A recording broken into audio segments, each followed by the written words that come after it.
whom I haven't had the chance to have a conversation with, it's nice to meet you all. My name is Chris Kim, the other half of elementByIdea. While Andrew's out and about making connections and networking, I'm the guy sitting in the office or the basement getting the work done. Working on the tangible products to be delivered to the client. I come from a broadcast major. I've delved into graphic design, and out of frustration that I had with disconnect with programmers and other developers, I delved into coding myself, and so far it's keeping us afloat. Dissecting the contemporary website. It sounds like a bad title of your undergraduate art school essay, but I promise you my presentation is nothing like that. As a client, many of you come to us asking us whether we can do web design and web development, and the answer is a resounding yes. But the part of the problem is the fact that you don't know what you want. And today I'm hoping to take a couple minutes talking about what kind of tasks are involved in getting the website up and running from scratch, and hopefully entice you guys to use us, or maybe become a better informed client, even if you choose to go to develop your own projects yourselves or go with other vendors. Let's talk about the website. It seems like the industry has been around for as long as we can remember, but it happens to be a very recent invention. It has been around for only 20 years, late 80s, early 90s. The original aim of using the web was to simply connect different documents using a technology called hyperlink. Reading a book is different from reading a website because this website happens to be a non-linear experience where you're expected to click a certain link that you want to go to and read the content that you desire to read. And people started to get creative and started embedding images. And once they got even more advanced, they embedded moving images. And the websites or applications that we know is a realm where people connect, converse, and put their entire lives into it, archiving. Originally, when the website came out, the web was for the affluent, for those with the money who can actually afford to buy a desktop. I know I wasn't around back in the mid-80s, but when the first Macintosh computer came out, it was $10,000, $9,000, $99.99. But as things became a lot more affordable, they were able to afford desktop devices and move on to using mobile devices to access your website. You probably remember the early versions of Palm devices, the early versions of PDA. But things got a little more advanced, and we can see that mobile access to internet is about to overtake desktop access. By 2017, people are predicting that we're actually going to use mobile devices more than we use our desktops to access websites. But then again, then came Steve Jobs and introduced iPad, the whole tablet devices. Now we can see there's a fragmentation in the actual market. There are people who use desktop who can afford to have a bigger screen and real estate, as well as mobile for those who are on the go. But with the introduction of different devices like iPad and all the other Android tablets like Nexus, we have to accommodate a variety of devices and try to ensure consistent experience across all devices. Websites. What's involved in getting a website up and running? Structure and style. For those who are savvy in website, content refers to technologies including HTML and CSS. They're the ones who are in charge of telling the computer where your logo should be placed, where your content is going to be placed, and how big your words and what the colors of each text is going to be. Nowadays, when you post a certain content on your Facebook or LinkedIn, you never know where that particular content or piece of text is going to. It's all being stored in something called database.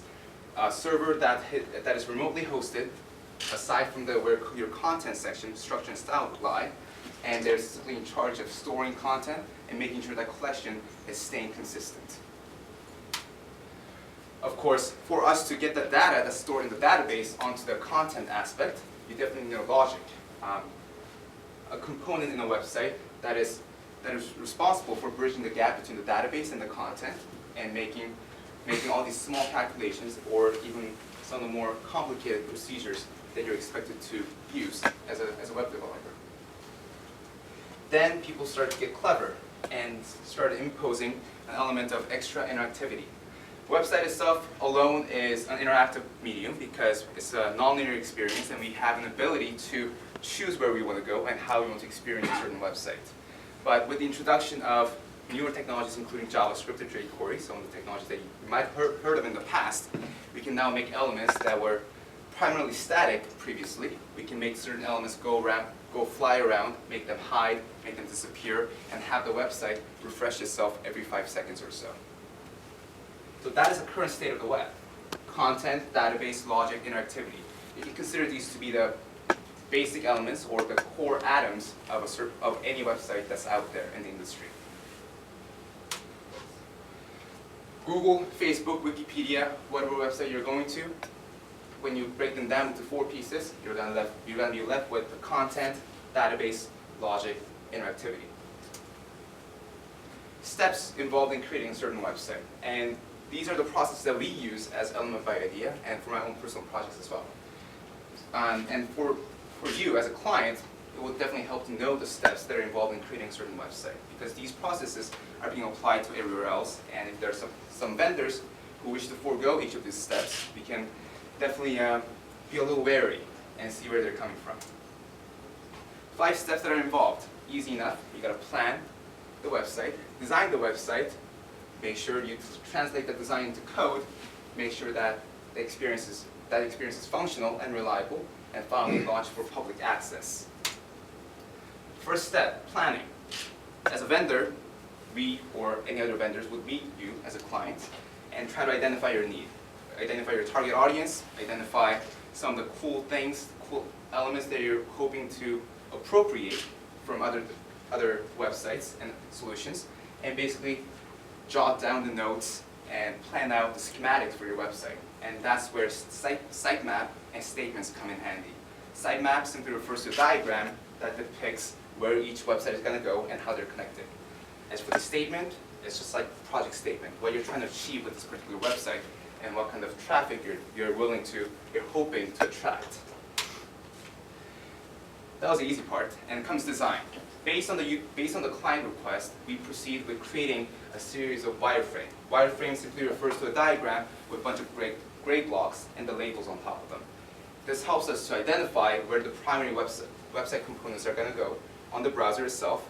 And once the client is happy with those schematics, we move on to refining those wireframes into actual physical mock-ups, which will represent what the actual website would look like on the browser itself. We thought that was easy. We move on to coding. Once the client is happy with the design, it is time for us to make that particular Photoshop file or JPG file into interactive code. This is where the eye of a programmer and a designer come in handy, and the fact that many of the developers out there are visual savvy, and a lot of designers happen to be code savvy, it really helps to know both realms of design and development. It involves interpreting the provided design and see how you can break that into code and impose interactivity, etc. Sounded easy enough, but it's time for us to ensure that experience is consistent and error-free. We, as a elementByIdea, try to test the website and try to break it as much as possible using IE, Chrome, Safari, and other mobile devices. We try to make sure that the website is consistent in its experience and its functionality. And if there are any issues, obviously we need to troubleshoot as much as possible. And we thought that was easy, that was hard. Now comes launch. Once you take your website to live, you need to make sure to let the world know that your website exists in the cloud out there for public access, and make sure that you monitor the website traffic. You can choose to use a service called Google Analytics. There's other alternatives that you can pay extra money for, but Google Analytics is a solid piece of software that you can install on your website. It's going to give you a breakdown of your user traffic, how they got to your website, how successful is your current Google AdWords campaigns are doing, and finally, where they're going to go after they experience their website. So by keeping track of how people come to your website and where they leave to, it's definitely going to give you a good insight in terms of how you're going to take your next campaign. That was it for the steps that are involved in creating a website. Let's talk about the elements. I'm not sure what comes next. Right. What elements are involved in creating an attractive, functional, and usable website? These are the 5 steps. Once you start working with a vendor yourself, try to take a step back from the finished product and ask yourself the following question. Is the content legible? Your website is there to deliver certain pieces of content onto the user, and if the content does not end up being legible, as in your font size happens to be too small, or if they bleed into the background color, you're basically failing your job as a website server to the users. And once that content is legible, you need to make sure that your content stays legible, and that's where consistency comes in handy. You need to make sure that your logo stays in the same place, not to throw the users off, and make sure that your font size and font color remains consistent. Third part, many of you choose to forego this step by contracting your project out to offshore companies or those who you cannot simply seem to get a hold of. Code quality counts. By ensuring that you're doing everything right the first time, you're basically saving your money in the long run, which is a point that Andrew brought up in the previous presentation. Relevance. Is your website targeted towards the audience that you're trying to capture the heart of?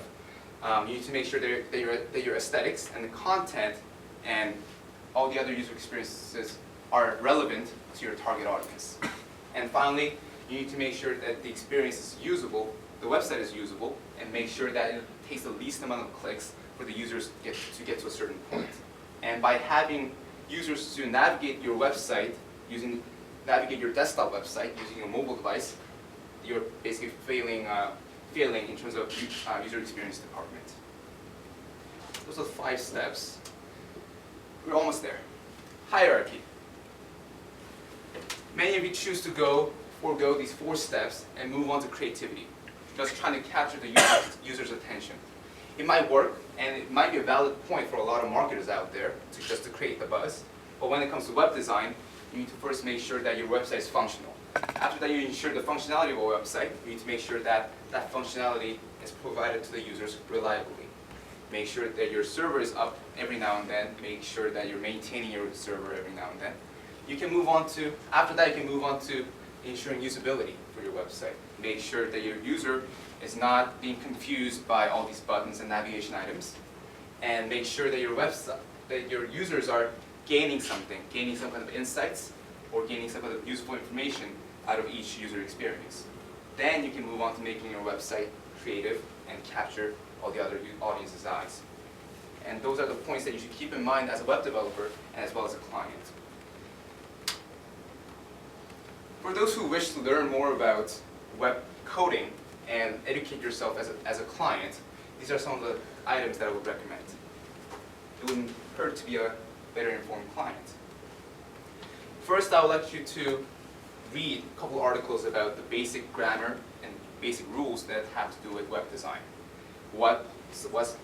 After learning about some of the basic rules, maybe you can take some time to delve into some of the technologies that are out there. Web was meant to be open and free for everybody, and whatever technologies that we use to create your website, they all happen to be all free, which means you have an ability during your leisure time to delve into those technologies yourself and educate yourself. Once you're done with learning about the rules and technologies, maybe it's time for you to delve into some of the current trends that have to do with the industry. What's big, what's not so big, what's responsive design all about, and where's the mobile market going? Where's the mobile market going, etc. And after that, maybe you can take a big step back and talk about some of the philosophies that are involved in creating a certain website.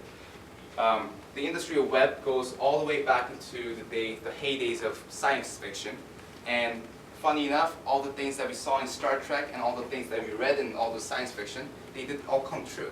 And you can see that by delving into some of the previous footsteps of the technological giants and authors, we would have some ability to look ahead in the future. So those are some of the good insights to have. I would like to introduce you to 3 maxims that I like to keep in mind. I know Andrew likes to go out and make big promises and make sure that you give us your money. But I'm a cynic. I try to balance out the dynamics within the team by staying as a cynic and staying as an optimistic pessimist. One of the maxims that I try to keep in mind is to keep your feet on the ground and head in the sky. Conservative creativity. There are new technology, there are new cool stuff that's happening every single day, every single minute within the industry of web. But we need to make sure that we identify what has worked well in the past and make sure that we provide a functional and consistent experience to the users. However, it doesn't hurt to keep our head in the sky and try to play around with some of the low-risk elements that we have at our disposal. As for the next maxim, nothing new under the sun. A lot of clients come to us asking us to create something totally original, something that has never been done before. But that's a quote from Shakespeare. There's nothing new under the sun. Whatever that you're trying to create, the chances are it's been done before. A few years ago, a few months ago, or even a few centuries ago. And it's important to keep in mind that your job is to not to create something totally original, but simply take what has worked in the past and try to implement some of those doses of creativity, and therefore creating successful remix. Finally, playful cynicism. We need to make sure that nothing lasts forever. If this technique worked for you in the past, for the past 3 years, the chances are it's not gonna in the next year or so. And Andrew mentioned to you that each website, they do require certain reboots every year or 2 years.